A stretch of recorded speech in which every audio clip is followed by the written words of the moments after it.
मैं पहला बिहार में सुना हूँ कि पुल हवा में उड़ जाता है। हवा में जब पुल उड़ जाए, पानी में जब पुल बह जाए तो पुल का मतलब क्या होता है। ये पुल का निर्माण किसी स्थान को जोड़ने के लिए नहीं, बल्कि पुल का निर्माण अपने पॉकेट को भरने के लिए करते हैं। इनके द्वारा बनाए गए, इनके ही कार्यकाल में गिर करके स्पष्ट रूप से इनका पोल खोल दिया।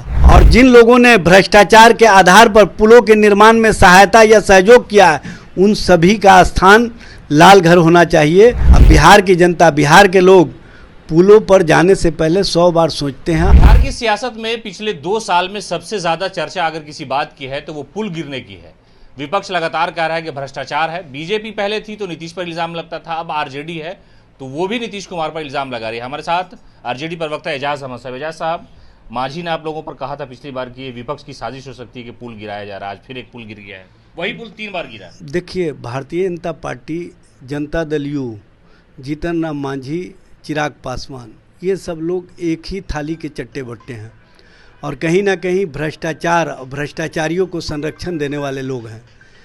आप देख रहे हैं कि लगातार भ्रष्टाचार पर आधारित जो पुल का निर्माण बिहार में किया गया और जिसके संबंध में ये लोग लगातार चर्चा करते थे कि हम विकास का एक नया आयाम खड़ा किए हैं। ये विकास का आयाम नहीं खड़ा किए थे, ये भ्रष्टाचार पर आधारित पुल का निर्माण किए थे, जो इनके द्वारा बनाए गए, इनके ही कार्यकाल में गिर करके स्पष्ट रूप से इनका पोल खोल दिया। और लोगों के बीच ये जो परसेप्शन खड़ा कर रहे थे कि हम विकास के प्रति बहुत जागरूक हैं, विकास के प्रति हमारी सोच है, दरअसल विकास के प्रति ये सोच नहीं रखते थे। ये जो भी विकास के कार्य करते थे उसमें भ्रष्टाचार को कहीं ना कहीं शामिल रखते थे। अब भ्रष्टाचार में जो छोटी मछलियों को ये पकड़ने का कार्य कर रहे हैं, बड़ी मछलियाँ दरअसल सबसे ज़्यादा भ्रष्टाचार करवाने में छोटी मछलियों का इस्तेमाल किया है। उन पर कब कार्रवाई होगी और आखिर क्या कारण है कि जो आगवानी पुल तीसरी मर्तबा गिरा है और उसमें उसी कंपनी को बार बार काम दिया जा रहा है जिसने भ्रष्टाचार का एक कीर्तिमान स्थापित कर दिया है। आखिर कुछ तो कारण रहा होगा, कहीं ना कहीं तो मिली भगत है और उस मिली भगत का परिणाम स्पष्ट रूप से दिख रहा है। ये बताने की आवश्यकता नहीं है। दरअसल नीतीश कुमार जी, भारतीय जनता पार्टी और एनडीए के जो एलाइज के लोग हैं, ये इस तरह का कार्य करने में निपुण हैं और इस तरह के कार्यों के माध्यम से कहीं ना कहीं बिहार और बिहार के लोगों के साथ, उनकी सुरक्षा के साथ जिस तरह से खिलवाड़ कर रहे हैं, ये स्पष्ट रूप से दिख रहा है। सवाल ये है कि एसपी सिंगला के बारे में पिछली बार चाहे वो नीतीश कैबिनेट में अशोक चौधरी मंत्री, उन्होंने बर्जस्ता कहा था कि नहीं कार्रवाई होगी, पेनल्टी लगेगा, करोड़ों करोड़ रुपया का जो है उससे वसूली किया जाएगा, लेकिन फिर वही हो रहा है और आप लोग लगातार ये कह रहे हैं कि एक पक्ष है, समझिए कि सरकार उस कंपनी की तरफ से। देखिए, सरकार के स्तर से जब बहुत तेज़ी से कहा जाए कि कार्रवाई होगी तो इसका मतलब है कि जो बकाया मामले हैं, जो इनसे समझौते हुए थे, उसमें और अधिक चाहते हैं और अधिक चाहत में ये इस तरह की बात करते हैं ताकि वो डर करके इनके पास आ जाए और इनको जो चढ़ावा देना है वो चढ़ावा भरपूर तरीके से दे और वो जो काम करना है वो काम करता रहे। इन लोगों को बिहार की जनता के सुरक्षा से, बिहार की जनता के हितों से, बिहार के जनता के जो कार्य हैं उससे कोई मतलब नहीं है। मतलब है कि कैसे हम अपने आप को जो भ्रष्टाचार के आधार पर कोई कार्य हो रहे हैं उसको बनाए रखें और उसमें उन लोगों का संरक्षण करते रहें जिन लोगों ने हमारे साथ डील किया है। तो ये सरकार डील करने वाली सरकार है।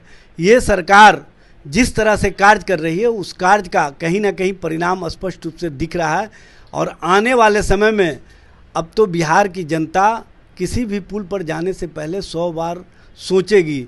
अच्छा, नहीं, वही सवाल है, सोशल मीडिया पे चलने लगा है कि लोग हवाई जहाज पे चढ़ने से कम डरते हैं, बिहार में पुल पे चढ़ने से ज़्यादा डरते हैं। नहीं, ये तो नितिन गडकरी ने जी भी इनका पोल खोल दिया, जो भारत सरकार के केंद्रीय मंत्री हैं। उन्होंने कहा कि मैं पहला बिहार में सुना हूँ कि पुल हवा में उड़ जाता है। तो हवा में जब पुल उड़ जाए, पानी में जब पुल बह जाए तो पुल का मतलब क्या होता है।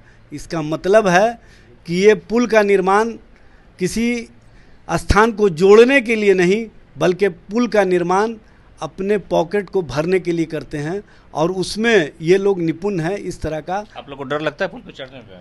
भाई अब तो आम और ख़ास सबको डर लग रहा है कि हम कहाँ किस स्थिति में कहाँ पर पहुंच जाएंगे और कहाँ पर जो पुल गिरेगा तो हम कहाँ किस स्थिति में रहेंगे ये किसी को पता नहीं है। इसीलिए अब बिहार की जनता, बिहार के लोग पुलों पर जाने से पहले 100 बार सोचते हैं। और इस तरह का जो मामले सोशल मीडिया पर वायरल हो रहे हैं, दरअसल जो सच होता है, सच्चाई होता है, वही बातें सामने जनता के बीच से आवाज़ आना शुरू हो जाती है।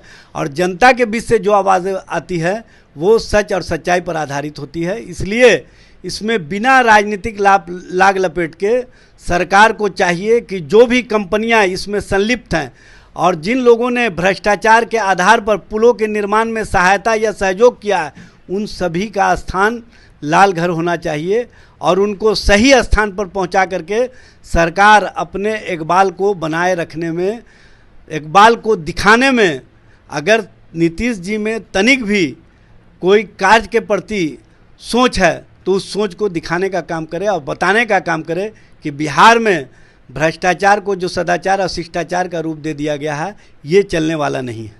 चलिए, एजाज अहमद को सुन रहे थे, इन्होंने साफ तौर पे कहा कि जो एलआई पार्टियां हैं एनडीए के, वो भी इस भ्रष्टाचार में शामिल है। आखिरकार वजह क्या है कि एक ही कंपनी जिसमें बहुत सारे भ्रष्टाचार के दाग लगे हैं और उनके कार्यकाल में कंपनी के टेंडर के दौरान ही पुल गिरे हैं, उसके बावजूद भी उन्हें टेंडर क्यों दिया जा रहा है, ये जांच का विषय है। और साथ ही साथ इन्होंने ये भी कहा कि लोग आजकल पुल पर चढ़ने से डरते हैं कि उनकी जान सुरक्षित रहेगी या नहीं, एक बड़ा चर्चा का विषय है और नीतीश सरकार के लिए इकबाल का मामला है।